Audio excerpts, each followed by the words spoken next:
Olá, meus amigos. Eu fiz uma postagem lá no meu canal do Instagram e causou uma certa estranheza por parte de algumas pessoas que não compreenderam o que é intensidade e o que é intervalo mínimo de repouso entre as séries. Elas confundiram muito isso por falta de uma compreensão muito básica, tá? Então eu dizia, vou até ler aqui, aquela postagem. Eu dizia o seguinte: comunicamos que retornamos ao treino sem novidade alguma, né? Isso porque eu sei, vocês sabem, que aparecem os invencionistas a fim de obterem likes e adquirirem um certo nível de respeitabilidade, introduzindo situações que simplesmente não têm utilidade nenhuma, conceitos bobos que não têm utilidade nenhuma, só para se fazerem de sofisticados, e muitos deles apenas reinventam a roda, né? Como se fosse alguma coisa inovatória, como se fosse uma grande descoberta nova, né? Só para se fazer de expert. Daí eu digo aqui, nos quadros seguintes do carrossel lá do YouTube, né? Eu digo assim: treine cada vez com mais carga, com mais aceleração e com menos intervalo de descanso. Isto é intensidade, né? Então, exatamente esse quadro lá é que causou essa espécie. Como? Com menos intervalo de descanso, eu não consigo fazer a próxima série e tal. Cada vez com menos intervalo de descanso, isso de uma forma completamente relativa, né? Relativa ao quê? Relativa às suas próprias possibilidades. Nós vamos voltar aqui. No outro quadro eu digo o seguinte: certamente dentro de um programa bem elaborado e com períodos de recuperação ou regeneração, né? Isso é importante que você entenda. Dentro de períodos apropriados. E ainda digo aqui: não existe nenhuma nova metodologia, nenhum equipamento prodigioso, né? Ficam inventando essas porcarias, tecnologia do inútil aí, né? Para enganar as pessoas, para resolver o seu problema. O que existe é foco e autoconsciência. Isso é autoconsciência, a consciência da consciência, para você desenvolver e estar presente naquele determinado momento, não de corpo presente pensando em outra coisa, não é? Isso é foco. O treino é preto e branco, animal, né? Ok, muito bem. Não entenderam muito bem. Aí eu fiz um outro carrossel, né?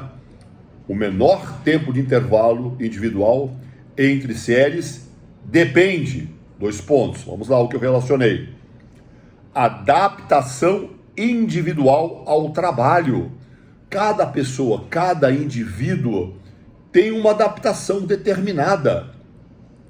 Quanto mais exposto ao estresse você for, mais adaptado você será a nível fisiológico. A nível fisiológico, a sua fisiologia se adapta àquele tipo de estresse a nível bioquímico. Então você vai progressivamente se adaptando. Isso nada mais nada menos do que Darwin, né? O indivíduo, o ser humano, ele se adapta às pressões ambientais. Por exemplo, muitos treinadores colocam os seus atletas para treinarem forte. Quando? De manhã cedo, em jejum, para forçar a adaptação. É mais ou menos isso. Não se formam ótimos marinheiros em mares calmos. Então, você precisa de se expor a pressões ambientais. E, por exemplo, o treino em jejum é uma pressão ambiental. Não estou dizendo para vocês fazerem isso, não. Isso é apenas um exemplo. Requer técnica e responsabilidade. É apenas um exemplo para vocês entenderem. 2. Carga utilizada. É lógico, quanto maior a carga que você utilizar, maior é o intervalo de repouso que você vai ter que dar entre a próxima série. Mas sempre é o mínimo possível. O menor intervalo possível não é um número fixo determinado. Isso que as pessoas de pensamento plano ou cartesiano não conseguem compreender. Elas acham que tem que ser cronometrado num relógio como este. 1 minuto de intervalo, 1 minuto e 30 segundos, e fica aquele bobo olhando para um relógio para saber que horas que ele vai fazer, em que minuto de intervalo em que ele vai voltar a fazer a próxima série. Meu amigo, tu não é máquina, tu é um organismo biológico, né? Tu não é um robô, não seja bobo. 3. Grupo muscular treinado. Quanto maior o grupo muscular, o intervalo deverá ser proporcional à própria carga. Se você treina grupamento muscular grande, como por exemplo as pernas, o débito cardíaco é maior do que você treinar, por exemplo, um bíceps. Então é normal que com cargas superiores, que você venha a dar um intervalo maior entre 2 séries de agachamento e entre 2 séries de rosca direta para cargas proporcionais. Isso é o óbvio. Isso é um pensamento libertacional, é um pensamento tridimensional. Se você preferir quadridimensional, se você adicionar a isto a dimensão do tempo. Estado nutricional do dia e possíveis sintomas de sobretreinamento. Perdeu uma refeição, por exemplo, se estressou no trânsito, né?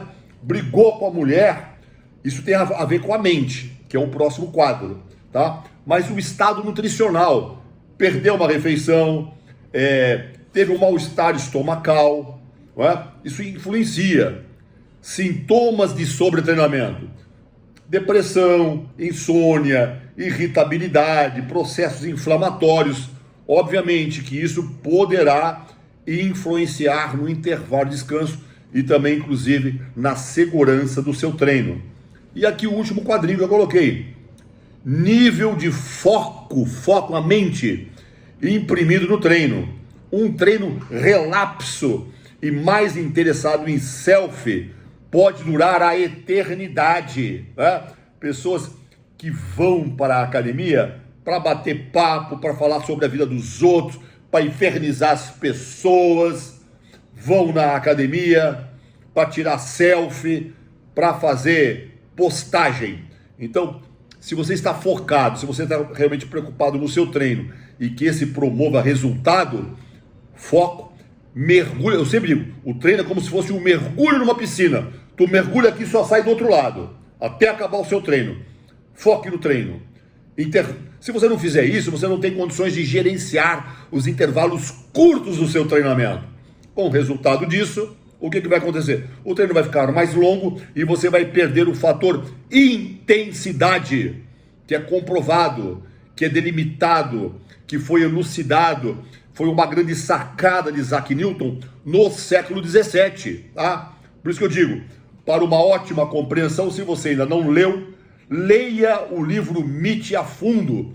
O livro Mite a Fundo, ele vem com razões, ele vem com justificativas desde a física, até a fisiologia do esforço, inclusive com revisões bibliográficas. O que eu estou falando tem respaldo da física newtoniana gravitacional e tem respaldos também da fisiologia do esforço, meu amigo. Não é num vídeo de 10 minutos que eu consigo elucidar isso para vocês. Leia o raio do livro e também, obviamente, mantenha o foco, treinamento autoconsciente. Você vai obter subsídios importantíssimos para aprender a se focar naquilo que importa, naquilo que interessa para vocês, a fim de que obtenham os melhores resultados, não apenas no seu treino, mas como na sua vida como um todo. Grande abraço a todos.